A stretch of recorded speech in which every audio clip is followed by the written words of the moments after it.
সুমন ছোটবেলা থেকেই স্বপ্ন দেখত বড় কিছু করার। তার জন্ম এক মধ্যবিত্ত পরিবারে। সেখানে বাবা একজন স্কুল শিক্ষক ছিলেন এবং মা ছিলেন গৃহিণী। পরিবারের টাকা পয়সার টানাটানি ছিল, কিন্তু বাবা মা সর্বোচ্চ চেষ্টা করতেন যেন ছেলের পড়াশোনার কোনো সমস্যা না হয়। সুমনের স্বপ্ন ছিল একজন সফল উদ্যোক্তা হওয়া, কিন্তু তার আশেপাশের সবাই মনে করত সরকারি চাকরি ছাড়া অন্য কিছু করা মানেই হচ্ছে জীবনের সময় নষ্ট করা। সুমনের জীবনে ব্যর্থতা শুরু।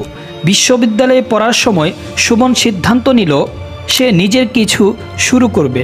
হাতে বড় কোনো টাকা নেই, তাই সে অনলাইনে বিভিন্ন উপায় খুঁজতে লাগলো। একদিন সে দেখলো ফ্রিল্যান্সিং ও ডিজিটাল মার্কেটিং নিয়ে অনেক সুযোগ আছে। সে একটি ছোট্ট ব্যবসা শুরু করলো। লোকাল ব্যবসার জন্য ফেসবুক মার্কেটিং করতে লাগলো, কিন্তু শুরুতেই সমস্যায় পড়লো। যাদের জন্য বিজ্ঞাপন চালাতো তাদের বেশিরভাগই টাকা দিতে চাইতো না। অনেকেই আবার প্রতারণা করত, কিন্তু সুমন হাল ছাড়লো না।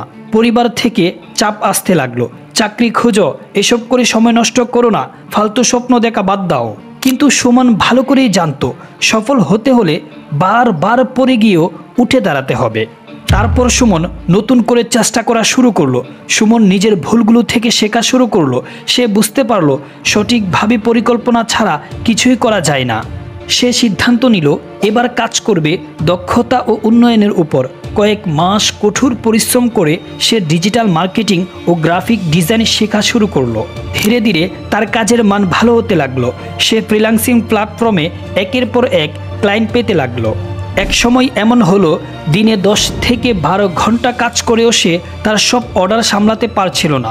তখন সে তার পরিচিত কিছু লোককে কাজ শেখানো শুরু করলো এবং একটি ছোট্ট দল গঠন করলো। তারপরেই শুরু হয় সুমনের জীবনে বড় সুযোগ। একদিন এক আন্তর্জাতিক কোম্পানি তার কাছে যোগাযোগ করলো। তারা চেয়েছিল সুমন তাদের ডিজিটাল মার্কেটিং সামলাক। এই কাজের জন্য তারা বিশাল অঙ্কের টাকা অফার করলো। এটাই ছিল তার জীবনের টার্নিং পয়েন্ট। সুমন কাজ শুরু করলো এবং কয়েক মাসের মধ্যেই কোম্পানির ব্যবসা বিশাল সমৃদ্ধি হলো। খুশি হয়ে তারা সুমনকে স্থায়ী চুক্তির প্রস্তাব দিল। এখন সে শুধু একজন ফ্রিল্যান্সার নয়, বরং নিজের ডিজিটাল এজেন্সির মালিক। তারপর সুমনের জীবনের সাফল্যের শিখরে ওঠার যাত্রা শুরু হয়ে যায়। সুমনের ব্যবসা ধীরে ধীরে বড় হতে লাগলো। একসময় সে তার নিজের একটি অফিস খুলল। সেখানে নতুন উদ্যোক্তাদের প্রশিক্ষণ দেওয়া হতো। তার গল্প ইন্টারনেটে ছড়িয়ে পড়ল। বড় বড় মিডিয়া তার সাক্ষাৎকার নিতে লাগলো। টিভিতে তার কথা বলা হতো। একজন তরুণ যে কিনা শূন্য থেকে শুরু করে লাখপতি হয়েছে। সুমন তখন বুঝল সত্যিকারের সফলতা শুধু টাকাই নয়, বরং মানুষের জন্য কিছু করা। সে এখন তরুণদের শেখায় ব্যর্থতা মানেই শেষ নয়, বরং নতুন শুরু। তুমি যদি স্বপ্ন দেখতে পারো তবে সেটা অর্জনও করতে পারবে। সুমনের গল্প প্রমাণ করে সফলতার পথ কখনোই সহজ নয়। বারবার পড়তে হবে, ব্যর্থ হতে হবে, কিন্তু হাল ছাড়া যাবে না। সফলতা শুধু তাদের কাছেই আসে যারা নিজেদের স্বপ্নের জন্য শেষ পর্যন্ত লড়াই করে। সফলতা তাদের জন্য অপেক্ষা করে যারা কখনোই হাল ছাড়ে না। বড় স্বপ্ন দেখো এবং সেটার জন্য প্রতিদিন একটু একটু করে কাজ করো। ব্যর্থতা মানে শেষ নয়, বরং নতুন করে শুরু করার সুযোগ। তুমি যদি নিজের উপর বিশ্বাস রাখো, তাহলে দুনিয়ার কেউ তোমাকে থামাতে পারবে না। আজকের কষ্টই তোমার আগামী দিনের সফলতা তৈরি করবে। যে পড়ে যায় সেই উঠে দাঁড়ানোর সুযোগ পায়। তুমি যদি নিজের স্বপ্নের জন্য কাজ না করো, তাহলে কেউ তোমাকে তার স্বপ্নের জন্য ব্যবহার করবে। পরিশ্রম কখনোই বৃথা যায় না, শুধু ধৈর্য ধরে এগিয়ে যেতে হবে। তুমি যদি শুরুই না করো, তাহলে তুমি কখনোই জিততে পারবে না। নিজেকে ছোট ভাবো না। তুমি যা চাও তা অর্জন করার ক্ষমতা তোমার মধ্যেই আছে। তুমি যদি কখনোই হাল না ছাড়ো, তাহলে একদিন সফলতা তোমার দরজায় করা নাড়বেই।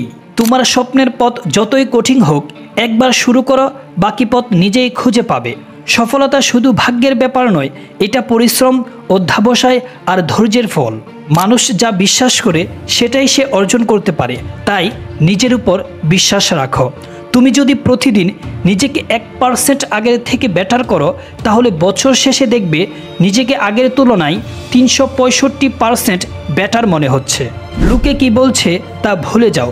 তুমি নিজের স্বপ্নের দিকে ফোকাস করো। বড় কিছু অর্জন করতে চাইলে তোমার প্রথমে নিজেকে বিশ্বাস করতে হবে। সবচেয়ে বড় জয় তখনই আসে যখন সবাই ভাবতে থাকে তুমি হেরে গেছো। সময় নষ্ট না করে কাজে নেমে পড়ো। সাফল্য অপেক্ষা করছে। নিজের প্রমাণ করার সেরা উপায় হলো কাজ করে দেখানো, কথা বলে নয়। সফল লোকেরা সুযোগের জন্য অপেক্ষা করে না, তারা সুযোগ তৈরি করে। নিজের স্বপ্নকে বাস্তবে পরিণত করতে হলে আজ থেকে শুরু করতে হবে। তোমার কঠোর পরিশ্রম একদিন এমন কিছু দেবে যা তুমি কখনোই কল্পনাও করোনি। তাই আর বেশি সময় নষ্ট না করে কাজে নেমে পড়ো। আমি আগেই বলেছি, মনে রেখো, যদি তুমি আজ তোমার স্বপ্ন পূরণ করার জন্য চেষ্টা না করো, তাহলে কেউ তোমাকে কাল তার স্বপ্ন পূরণ করার জন্য তোমাকে নিয়ে যাবে। ভিডিওটি ভালো লাগলে অবশ্যই লাইক করে দিবেন, আর এমনই শিক্ষণীয় ভিডিও পেতে আমাদের এই চ্যানেলটি সাবস্ক্রাইব করে পাশেই থাকুন। Thanks for watching.